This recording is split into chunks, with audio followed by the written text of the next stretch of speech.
자, 이제 1단원의 마지막 교술갈래 이해 부분인데요. 보이시죠? 4단원 교술갈래 이해. 교술갈래는 특별한 형식적 제약이 없이 자유롭게 쓸 수 있는 문학 형식을 설명하는 부분이고요. 보통 우리가 흔히 수필이라고 얘기하는 부분이죠. 거기 중간에 내용을 보시면 기행문 있죠. 기행문. 일기, 편지 이런 아이들이 보통 이런 아이들이 교술의 하위 갈래라고 얘기하고요. 정말 너다운 글이다 라는 표현에서 표현하는 거는 개성을 강조하는 그런 갈래라는 거 알아두시면 돼요. 그래서 여기에서도 이제 수필 작품에 대해서 배우게 되는데요. 그 뒷장 넘어가시면 얘는 문학 수업할 때 항상 많이 나오는 작품 중에 하나고요. 내용 잘 알아두시고 거기 옆에 핵심 정리 갈래부터 먼저 정리합시다. 쓰실 수 있죠? 첫 번째 갈래 고전 수필이자 박지원이 있었잖아. 고전 수필이자 한문 수필 그리고 기행 수필이에요. 고전, 한문, 기행 수필. 성격은 비유적, 교훈적, 사색적 그리고 체험적. 세 번째 제재, 광활한 요동벌판, 중국 갔다 온 거죠. 광활한 요동벌판이 이제 중심 소재고요. 그 다음 주제, 광활한 요동벌판을 보면서 느끼는 감정들을 이렇게 쭉 서술해 놓은 거예요. 광활한 요동벌판을 보며 느끼는 감회. 특징 크게 세 가지만 씁시다. 첫 번째, 일반적 통념을 깨트리는 작가의 참신한 발상. 일반적 통념을 깨트리는 작가의 참신한 발상이 돋보임. 그 다음 두 번째, 문답에 의한, 문답법 아시죠? 묻고 대답하고 문답에 의한 구성 방식을 통해 주장을 논리적으로 전개.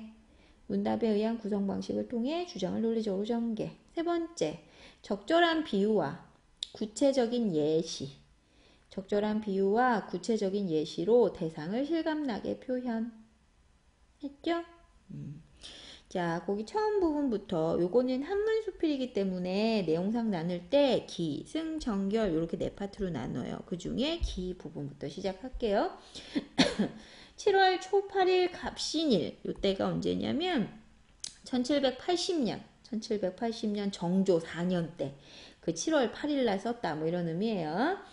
자, 맑다. 자, 정사와 한 가마를 타고 삼류하를 건너서 그 내를 건너서 냉정에서 조반을 먹었다. 거기 요게 기행수필이잖아요. 그치? 여기 체크해 두시고. 기행문의 요소 중 하나인 기행문의 요소 여정. 내가 어디 갔다가 여행한 경로죠. 그게 드러나 있어요. 자, 고기 체크되시고, 자, 삼류하를 건너서 냉정하에서 조반을 먹었어. 아침 먹었어요. 자, 그래서 요게 기행문의 요소 중에서 하나인 여정이 제시된 부분이에요. 12일을 가다가 산기슭 하나를 돌아나가니 태복이란 놈이, 태복은 하인 이름이야. 정진사 하인 이름. 태복이란 놈이 갑자기 국궁을 하고는 말머리로 쫓아서 땅에 엎드리고 큰 소리로 백탑이 현신하였기에 이래 아래옵니다. 아래나이다 라고 표현을 했어요. 자, 근데 이 표현은 뭐냐면 백탑이 현신한대요. 거기 뜻 보이시죠? 그 탑 이름인데 백탑이 다른 사람에게 나를 스스로 보였어요 라는데 얘가 스스로 보일 수 없잖아. 그치? 이게 특이한 표현 중에 하나인데 여기 정리 잘 합시다. 뭐라고 쓰시냐면 백탑이 곧 보인다는 의미고요. 백탑이 곧 보인다는 의미고 백탑을 의인화한 거죠. 백탑을 의인화했고요. 이런 표현을 주객전도라고 해요. 걔가 스스로 모습을 드러낸 게 아닌데 모습을 스스로 드러냈어요 라고 표현을 했기 때문에 주체와 객체가 바뀌었다. 그래서 백탑을 의인화해서 주객전도된 표현으로 자 이렇게 표현한 의도는 그 옆에다 쓰세요. 여행으로 인해 들뜨고 흥겨워하는 여행으로 인해 들뜨고 흥겨워하는 심정을 드러내기 위해서 태복이는 정진사의 마두다. 그 하인이다. 나와 있어요. 자, 산기슭이 가로막고 있어서 백탑이 보이지 않기에 말을 급히 몰아 수십 벌을 채 못 가서 겨우 산기슭에서 벗어났는데 안광이 어지러지라더니 여기 안광이 어지러지라더니 호련히 검고 동그란 물체가 오르내리락 한다. 여기 줄치시고요. 자, 여기서부터 이제 등장합니다. 요동벌판의 광활한 너무 넓은 거야. 요동벌판의 광활함으로 현기증이 날 것 같았다라는 의미거든요. 현기증이 날 것 같았다는 의미고 글쓴이의 심리적 충격. 너무 넓어서. 알죠? 요동벌판의 광활함으로 현기증이 날 듯했다라는 의미, 글쓴이의 심리적 충격. 자, 그리고 그 다음 묶으세요. 이제야 깨달았다. 사람이란 본래 의지하고 붙일 것 없이 단지 하늘을 이고 땅을 밟아 이리저리 나다니는 존재라는 거. 사람은 이렇게 보잘것없구나. 거기. 자, 깨달음이죠. 어떤 깨달음이냐? 요동벌판을 보며 인간이 아주 미미한 존재, 보잘것없는 존재. 요동벌판을 보며 인간이 미미한 존재라는 점을 세상 깨달음. 했죠? 말을 세우고 사방을 둘러보다가 나도 모르게 손을 들어 이마에 얹고 한바탕 통곡하기 좋은 곳이네 라고 얘기해. 허허, 여기 묶으시고. 요동벌판에 대한 벅찬 느낌 표현. 요동벌판에 대한 벅찬 느낌 표현. 글쓴이의 창의적 발상. 좀 특이하죠. 글쓴이의 창의적 발상. 그래서 여기까지 일단 끊으시고요. 뭐라고 쓰시느냐? 요동의 광활한 벌판을 본 소감. 요동의 광활한 벌판을 본 소감. 통곡이라고 표현을 했어. 자, 그랬더니 정진사가 여기서부터 승 부분. 자, 여기서부터 아까 얘기했던 묻고 대답하는 형식. 물음이 시작이 됩니다. 물음. 자, 천지간에 이렇게 툭 터진 곳을 만나서 벼랑간 통곡한 것을 생각하시다니 무슨 까닭입니까? 여기 묶으시고요. 묶으실 수 있죠? 여기가 정진사의 물음. 자, 무슨 얘기냐? 장관을 보면 보통 이렇게 막 이렇게 아름다운 그런 광경을 보면 우는 게 아니라 웃거나 감탄하는 건데, 왜 운다는 얘기야? 라고 물어본 거야. 이해되시죠? 여기. 정진사의, 체크. 정진사의 상식적이고 보편적인 생각. 정진사의 상식적이고 보편적인 생각. 보통 사람들이 이렇게 생각한다라는 거죠. 왜 울어? 뭐 이렇게 물어본 거지. 자, 그러니까 왜 요동벌판을 보고 통곡하기 좋은 곳이라고 얘기하는 거야? 라고 까닭을 물었어요. 자, 그래서 그 다음 부분. 자, 하고 묻기에 나는 그렇긴 한데 요 말은 요게 이제 나의 대답인데 여기서가 나의 대답, 답변. 그렇긴 한데 뭐 상식적으로 그렇긴 한데 이런 의미야. 옳은 말인데 글쎄 천국의 영웅들이 잘 울고 미인들이 눈물을 많이 흘렸다고 하나 기껏 소리 없는 눈물이 두어질 옷깃에 굴러떨어질 정도에 불과할지 그 울음소리가 천지 사이에 울려 퍼지고 가득 차서 마치 악에서 걸나는 소리라는 걸 내가 들어보지 못했어. 자, 사람들은 단지 인간의 7가지 감정들 중에서 오로지 슬픔만이 울음을 유발한다 라고 생각을 한다. 요게 뭐냐? 거기다 쓰세요. 울음에 대한 일반적인 생각, 보편적인 생각. 7정이 모두가 다 울음을 자아내는 줄은 모른다. 여기 줄 치시고 여기 묶어서 쓰세요. 울음에 대한 상식을 뒤집는 글쓴이의 창의적 생각. 울음에 대한 상식을 뒤집는 글쓴이의 창의적 생각. 기쁨이 극에 달하면 울음이 날만하고 분노가 극에 치밀면 울음이 날만하며 즐거움이 극에 달하면 울음이 날만하고 사랑이 극에 달하면 울음이 날만하고 미움이 극에 달하면 울음이 날만하고 욕심이 극에 달해도 울음이 날만해. 자, 그 다음 막히고 억눌린 마음을 시원하게 풀어버린 데는 소리를 지르는 것보다 더 빠른 방법이 없다. 제대로 알고 계신데 여기다 감정을 정화하는 울음의 기능. 감정을 정화하는 울음의 기능. 통곡 소리는 천지간의 우레와 같아서 지극한 감정에서 터져나온 소리는 사리에 절실할 것이니 절실하다. 여기서 절실하다란 말은요. 거기다 간단히 써주세요. 적절해서 실제에 꼭 들어맞다. 적절하여 실제에 꼭 들어맞는다라는 표현. 자, 그래서 여기서 말한 사리에 절실할 것이다 라는 표현 요게요. 거기 묶어서 쓰세요. 울음과 웃음의 공통점. 웃음소리가 뭐가 다르겠니? 자, 사람들이 여기서부터 다시 묶어요. 사람들이 태어나서 사정이나 형편이 이러한 지극한 경우를 겪어보지 못하고 7정을 교묘하게 배치하여 슬픔에서 울음이 나온다고 그렇게 짝을 맞춰놓은 것 뿐이야. 자, 거기다 쓰시고 뭐라고 하냐? 울음이 슬픔에서만 비롯된다고 생각하는 편견이 생긴 이유. 울음이 슬픔에서만 비롯된다는 편견이 생긴 이유. 그리하여 초상이 나서야 비로소 억지로 아이고 하는 소리들을 질러대지. 억지 울음 운다는 뜻이에요. 억지 울음. 그러니까 여기 나온 가장 큰 차이점은 이 정진사라는 사람은요. 일반 사람을 대표하는 사람인 거예요. 그래서 일반의 상식적인 생각을 대표하는 사람. 그러니까 이 대상에 대한, 이 대상이라는 게 요동벌판이잖아요. 이 요동벌판을 보고 정진사와 같은 일반적인 사람은 광활한 그 장관을 보며 막 감탄을 해야 되는데 박지원은 뭐라 했어? 작가는 울고 싶다고 표현했어. 그랬더니 정진사는 울음이라는 건 슬픔에서 비롯되는, 사실은 일반적이고 가장 보편적 사고방식인데 박지원은 설명하기를 뭐라고 했어? 모든 감정이 극에 달할 때 터져나오는 게 울음이야. 슬플 때만 우는 게 아니야. 라는 창의적이고 개성적 사고방식을 표현을 해준 거죠. 요게 포인트예요. 이 글에서는. 아시죠? 그 다음 봅시다. 왜 안 넘어가? 짜잔. 어디 갔어? 짜잔. 자, 거기서부터. 자, 그러나 정말 칠정에서 느껴서 나오는 지극하고 진실한 통곡 소리는 천지 사이에 억누르고 참고 억제하여 감히 아무 장소에서나 터져나오지 못하는 법이네. 한나라 때 가인은 적당한 통곡의 자리를 얻지 못해 울음을 참다가 견뎌내지 못하고 갑자기 한나라 궁실인 선실, 여기에서의 선실은요, 따로 체크하세요. 여기에서의 선실은요, 한나라 정권을 비유한 거라고 보면 돼요. 원래 한나라의 그 궁 있죠. 궁궐 이름인데, 궁궐에 있는 그 방 이름인데, 자, 여기서는 한나라 정권을 비유한 거라고 보시면 돼요. 한나라 정권. 한나라 궁실은 선실을 향해 한바탕 길게 울부짖었다. 요거는 무슨 의미냐면, 이 가이라는 사람이 거기다 쓰세요. 나라의 앞날을 걱정해서 상소문을 올리고 통곡한 일이 있었어. 나라의 앞날을 걱정해서 상소문을 올리고 통곡한 일. 어찌 사람들이 놀라고 개의하게 여기지 않을 수 있겠는가. 그래서 여기 묶으시고요. 요 사례를 들어서 자기가 말하고 싶은 게 있겠지. 여기는 전체를 묶으셔서 쓰세요. 한나라 가의의 사례. 한나라 가의의 사례. 그걸 통해서 말하고자 한 바는 거기다 점점 찍고 쓰세요. 진정한 울음은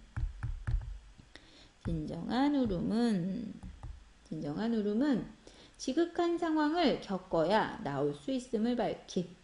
지극한 상황을 겪어야 나올 수 있음을 밝힘. 자, 그래서 여기까지 이 사람이 말하고자 하는 바는 사람은 그런 칠정, 그런 정서, 7가지 정서가 극에 달하면 울게 된다라고 답을 한 거예요. 이해되셨죠? 라고 말하니 정진사는 그 다음부터 이제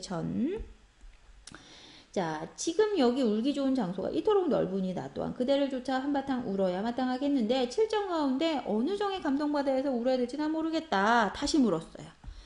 정진사의 물음 하셨죠?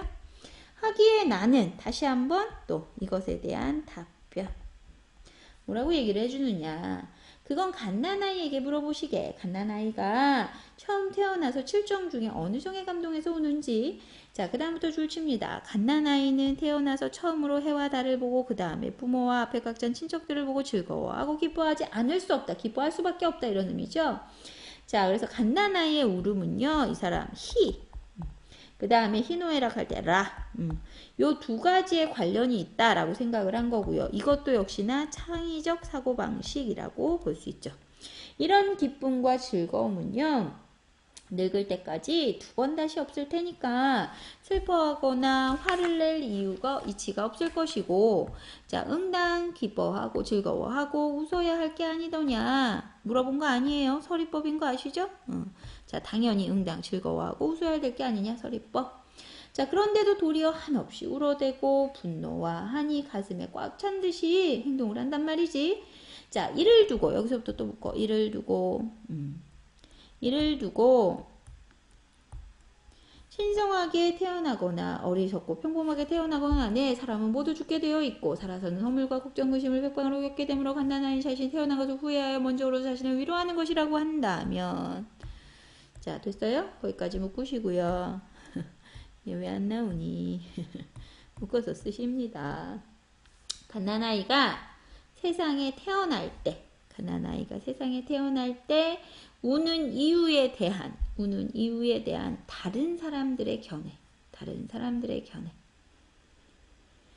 자, 이는 갓난아이의 본 마음을 참으로 이해하지 못해서 멍청한 소리야. 이런 뜻이죠. 자, 그게 무슨 의미냐? 갓난아이는 갓난아이가 우는 것은 슬픔 때문에 우는 게 아니야. 라고 얘기하는 거예요. 자, 그 다음부터 묶읍시다. 갓난아이가 어머니 태중 뱃속에 있을 때 캄캄하고 막히고 좁은 곳에서 웅크리고 부대끼다가 갑자기 넓은 곳으로 빠져나와 손발을 켜고 기지개를 켜고 마음과 생각이 확 들게 되니 참 소리를 질러 억누렸던 정을 다 크게 씻어내지 않을 수 있겠는가.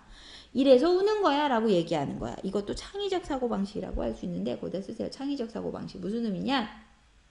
갓난아이가 세상에 태어날 때 광활한 곳, 아주 넓은 곳, 그런 광활한 곳에 이른 기쁨과 같은 감정을 느낀다. 그래서 갓난아이에게 물어봐라 라고 얘기를 한 거야. 다시 이것도 창의적 사고방식이고요. 옆에다 화살표하고 쓰세요. 갓난아이가 세상에 태어날 때 광활한 곳에 이른 기쁨과 같은 감정을 느낀다. 이런 표현인 거예요. 그래서 갓난아이의 울음처럼 넓은 곳에 처한 그런 기쁨과 즐거움으로 울어야 한다라고 얘기를 하는 거야. 이해되셨어요? 자, 그러므로 여기서부터 이제 결 들어갑니다. 그러므로 갓난아이의 거짓과 조작이 없는 참소리. 요건 뭐냐? 거기다 쓰세요. 즐겁고 기쁠 때 자연스럽게 나오는 울음소리. 즐겁고 기쁠 때 자연스럽게 나오는 울음소리. 자, 요것을 응당 당연히 본받는다면 금강산 비로봉에 올라 금강산 비로봉 체크합니다. 금강산 비로봉 통곡할 만한 자리에 예 첫 번째 통곡할 만한 자리에 예, 첫 번째. 자, 비로봉에 올라가 높은 봉우리 얘기하는 거야. 금강산에 있는, 목이 장난 아닌데. 자, 동해를 바라보며 한바탕 울 적당한 장소가 될 수 있고요. 자, 그 다음, 황해도, 또 어디가 있니? 황해도, 또 안 나와. 아씨, 화낼 거야. 황해도 장현에 있는 금모래 사장.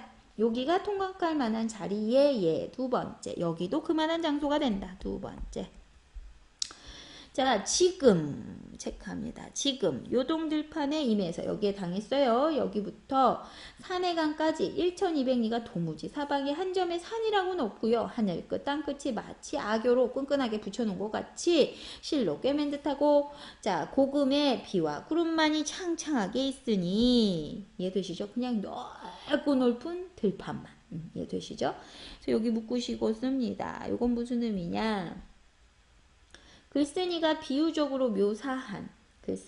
비유적으로 묘사한 요동벌판의 광활한 모습. 글쓴이가 비유적으로 묘사한 했어요? 글쓴이가 비유적으로 묘사한 요동벌판의 광활한 모습. 요동벌판 광활한 모습. 자, 여기가 바로 한바탕 울어볼 만한 장소가 아니겠니? 역시나 묻는 거 아니고요. 그런 곳이야 라고 얘기한 부분이에요. 되셨죠? 자, 그래서 여기까지 요동골판의 광활함을 얘기하고 자신의 느낌을 얘기해 준 거고요. 그 다음 한낮에는 매우 더웠다. 말을 달려 여기서부터 또 다시 말을 달려 고려총 아미장을 지나서 길을 나누어 갔고 나는 주부 조달동 병군 박내원 정인사 겸인 이학령 등과 함께 옛 요동으로 들어갔고요. 번화하고 풍부하기는 봉송이 10배쯤 됐는데 따로 요동 여행기를 써놨고요. 서문에 나서서 백탑을 봤는데 그 제조의 공교하다라는 거는 그 솜씨가 교묘하다는 뜻이야. 교묘하고 화려하고 웅장함이 가히 요동벌판과 맞먹을 만한다더라. 여기는 여정 내가 간대 그리고 보고 들은 거 견문 그리고 감상까지 세 가지가 다 나와 있어요. 따로 백탑에 대해서 적은 백탑기는 뒤편에 있어. 그리고 백탑에 대해서는 따로 감상 적어서 뒤에 붙여놨어. 이런 뜻이야. 그래서 요동벌판을 떠나서 중국 여행을 계속하는 상황이 나와 있는 거고요. 거기에서 또 하나 알아둬야 될 게 아까 윗부분에서 보면 갓난아기의 얘기가 들어가 있었잖아요. 그래서 갓난아기가 엄마 뱃속에서 나올 때 요 얘기 들어가 있었죠. 여기서 나오는 어머니 태중. 요 의미를 이제 조선의 사회랑 비교해서 얘기할 수 있는데 거기다 쓰세요. 자, 어머니 태중의 의미인데 첫 번째 세 가지 쓸 겁니다. 첫 번째 비좁고 폐쇄된 곳. 비좁고 폐쇄된 곳. 그래서 조선을 의미하기도 해요. 비좁고 폐쇄된 곳. 조선. 화살표하고 조선. 두 번째, 성리학을 중심으로 한 조선 지식인 사회의 폐쇄성. 성리학을 중심으로 한 조선의 지식인 사회의 폐쇄성. 이해되시죠? 세 번째, 넓은 곳. 다시 말해 넓은 곳. 청나라와 대비되는 공간. 넓은 곳. 다시 말해 청나라와 대비되는 공간. 거기까지 되셨나요? 자, 요 단원이 글쓴이의 개성을 드러내는 그런 갈래잖아요. 그 마지막 부분에 이제 내용은 다 정리가 됐고요. 그 마지막 빈칸 부분에 하나만 자, 뭘 쓰시냐면 작품에 드러난 이 작품에 드러난 작가의 개성. 이 작품에 드러난 작가의 개성. 첫 번째, 독특한 형식. 두 번째, 새로운 발상.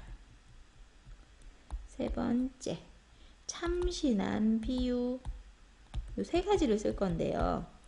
먼저 써두세요. 이 작품에 드러난 작가의 개성. 첫 번째, 독특한 형식. 두 번째, 새로운 발상. 세 번째, 참신한 비유.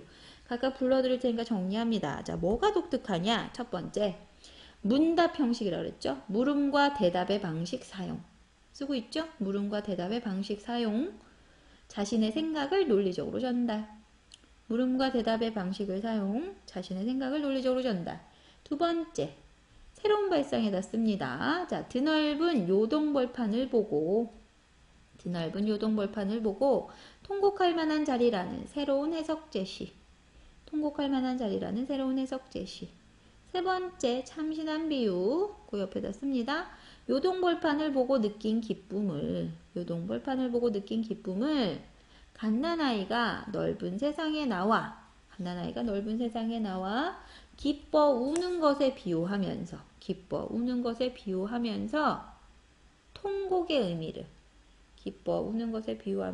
통곡의 의미를 설명. 그래서 이 세 가지를 통해서 뭐 할 수 있다? 작가의 개성을 찾을 수 있다. 자, 그래서 그 뒷부분에 간단히 또 내용 정리한 부분이 있는데요. 거기 보시면 작품 내용 정리하는 거예요. 정진사가 물었어요. 여기 뭐라고 써야 돼요? 그치? 여기 부분에다가 한바탕 통곡하기 좋은 곳이라고 한 이유는? 했더니 칠정이 극에 달아 물음이 나서. 그럼 두 번째, 그럼 칠정 가운데 어떻게 울어야 돼? 그랬더니 자, 여기 갓난아이의 참소리를 본받아. 깜깜하고 좁은 곳. 여기에서는 뭐 그대는 시대적 상황을 보면 조선으로 볼 수 있겠죠? 깜깜하고 좁은 곳에 있다가 넓은 곳으로 나와 느끼는 즐거움과 그치 기쁨의 정으로 울면 돼 라고 얘기해 준 거예요. 이해되셨죠? 열하일기에 실려져 있는 작품 중에 하나였어요. 자, 그 다음에 이제 뒤로 넘어가셔서 거기 활동해 보시면은요. 자, 거기 활동이 몇 페이지냐면 62쪽인데요.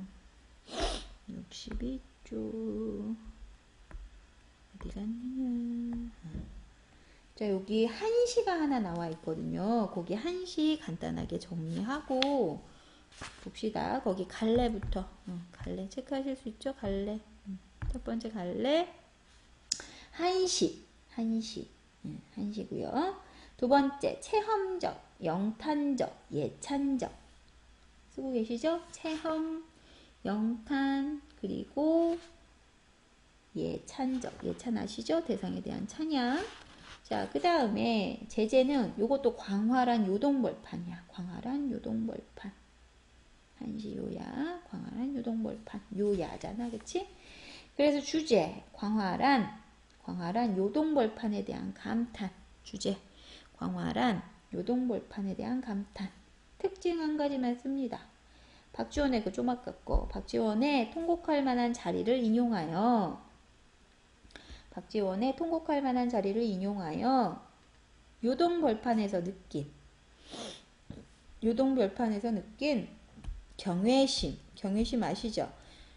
공경하면서도 두려워하는 마음, 그런 경외심을 효과적으로 제시. 내용 간단히 봅니다. 천추 나와 있어요. 천추의 커다란 울음터라니. 자, 요게 이제 박지원 얘기죠. 거기 줄치고 쓰세요. 박지원이 요동벌판을 보고 통곡할 만하다라고 평가한 것. 박지원이 요동벌판을 보고 통곡할 만한 곳이라고 평가한 것. 자, 그것이 재미난 그 비유 신묘도 하구나.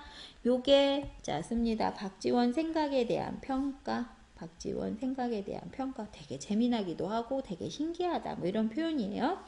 갓 태어난 피덩이 어린아이가 세상 나와 우는 것에 비유를 했네. 요게 평가의 근거죠. 평가의 근거. 그래서 신묘해.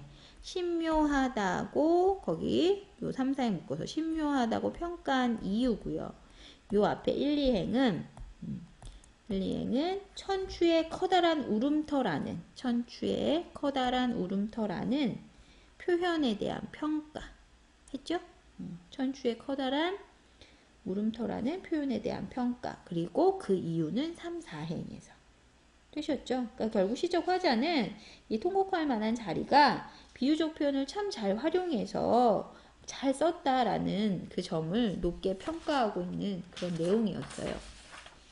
그 다음에 그 뒷부분을 보시면 요거는 뭐 박지원에 관련된 다양한 자료들이니까요. 참고하셔서 보시면 될 것 같고요. 그래서 그 내용을 바탕으로 했을 때 거기 첫 번째 답을 간단히 정리를 하면 아시죠? 글쓴이가 이 작품을 쓴 이유는 결국 뭐냐? 이 사람은 뭘 주장했던 사람이야? 청나라의 앞선 문화를 받아들이자라고 얘기했던 사람이죠. 또 거기다 씁니다. 청나라의 앞선 문물을 배우고 받아들여서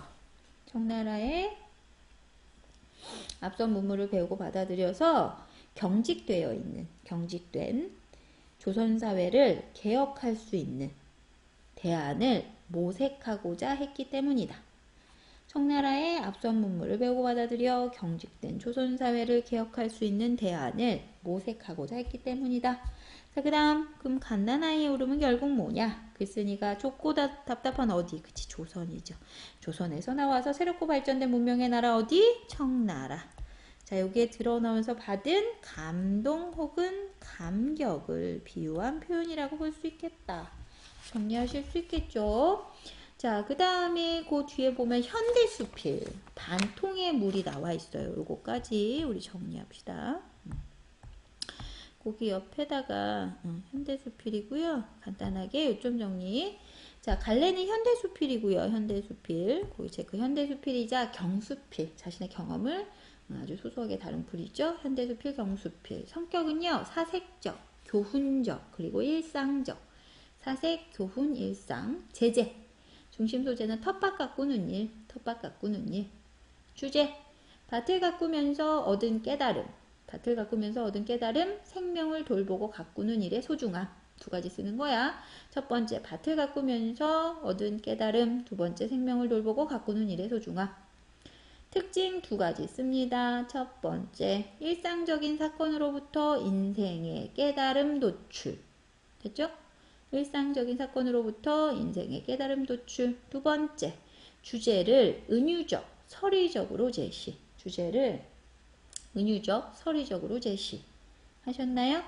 자, 그 다음에 이제 첫 번째 문단부터 볼게요. 자, 바로 옆에는 우물이나 수도가 없다. 조금 걸어가야 그 마을 사람들에게 용수를 공급하는 수로가 있는데 호수나 관으로 연결하기에는 거리가 제법 된다. 또 그러기에는 작은 밭에 너무 수선스러운 일인 것 같다. 그냥 물을 한 통 한 통 길어다 주었다.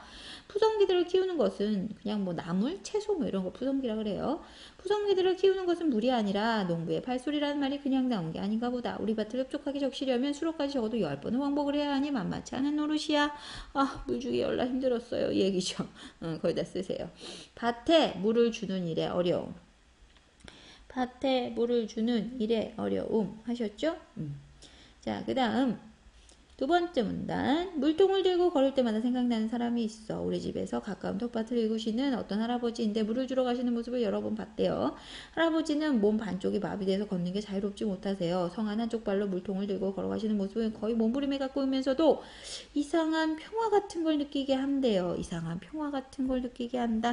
자, 여기에다 묶어서 쓰세요. 생명을 길러내기 위한 고귀한 희생이기 때문에 절뚝절뚝 몸이 심하게 흔들릴 때마다 물은 찰랑거리며 낡은 바지를 적시고 쏟아져 결국 반통도 남지 않게 되는데, 그래서 반통의 물이구나. 제목 이해되시죠? 자, 그렇게 몇 번씩 오가는 거를 나는 때로는 끌듯이 지나가는 발소리로 듣기도 하고 때로는 마른 길 위에 휘청휘청 내고 간 젖은 길을 보고 알기도 합니다. 여기까지 두 번째 끊고 쓰십니다. 불편한 몸으로 텃밭에 물을 주러 가시는 됐어요? 응. 불편한 몸으로 텃밭에 물을 주러 가시는 이웃 할아버지의 모습 제시. 자, 그 다음 그 젖은 길은 이내 말라버리곤 했지만 나는 그 길보다 더 아름답고 빛나는 길을 별로 보지 못했다. 자, 거기 쓰셔야죠. 뭐라고 쓰시느냐. 자신을 희생하여 생명을 길러내는 일에 자신을 희생하여 생명을 길러내는 일의 아름다움을 깨달음. 자, 그리고 어느 날부터인가 나 역시 그 밭의 채소들처럼 할아버지의 발소리를 기다리게 됐어요. 반통의 물을 잃어버린 그 발소리를. 할아버지 예찬하는 거죠? 여기까지 끊고 씁니다. 할아버지 모습에 대한 예찬. 할아버지 모습에 대한 예찬. 자, 마지막 문단. 물통을 하려다가 문득 이런 생각이 들었어요. 내가 10번 오가야 할 것, 그 할아버지는 20번을 오가야 할 것이지만 내가 이 채소들을 키우는 일도 그 할아버지와 크게 다르지 않은 어떤 안간힘 때문은 아닐까. 몸에 피가 돌지 않는 것처럼 문득문득 마음 한쪽이 굳어져 가는 걸 느끼며 절뚝거리며 그러면서도 남은 반통의 물을 살아있는 것들에게 쏟아붓고 싶은 마음. 그런 게 아니었을까. 자, 여기 씁니다. 뭐냐. 생명체에 대한 사랑을 실천하고자 하는 의지. 생명체에 대한 사랑을 실천하고자 하는 의지. 거기까지 끊고 마지막 문단 정리. 자, 생명을 돌보고 가꾸는 일. 생명을 돌보고 가꾸는 일의 가치를 깨달음. 생명을 돌보고 가꾸는 일의 가치를 깨달음. 자, 그래서 이것에 대한 문제는 이 두 가지를 놓고 봤을 때 교술관례 특징에 해당하는 걸 찾아 이거거든요. 갈등 중심 아니죠? 가상의 서술자 없죠? 개인진 소란 거 맞고 특별한 형식 없이 자유롭게 개성, 가치관 요 세 가지가 답이겠네요. 되셨죠? 자, 그 다음에 이제 요 마지막 단원 교술관례 마무리하는 부분입니다. 자, 그 다음 페이지. 너무 많이 가네요. 교술관례는요. 보이시죠? 구체적인 사실, 경험, 사색 이런 것들을 자유롭게 서술해서 전달하는 문학 양식이고요. 설, 한문 수필이죠. 기, 역시나 한문 수필류예요. 일기, 편지, 기행문, 비평, 수필 등등등 전체를 크게 묶으면 다 수필이에요. 자, 수필의 특징 봅니다. 자신의 체험을 통해 깨달음, 감동, 교훈 전달하는 게 목적. 자유로워요. 글쓴이의 개성이 잘 드러나요. 주관적이고 자기 고백적이고요. 자신의 철학, 논리적 성격을 드러낼 때도 있어요. 자, 그리고 통곡할 만한 자리에서 드러나는 글쓴이의 개성. 아까 얘기했었죠?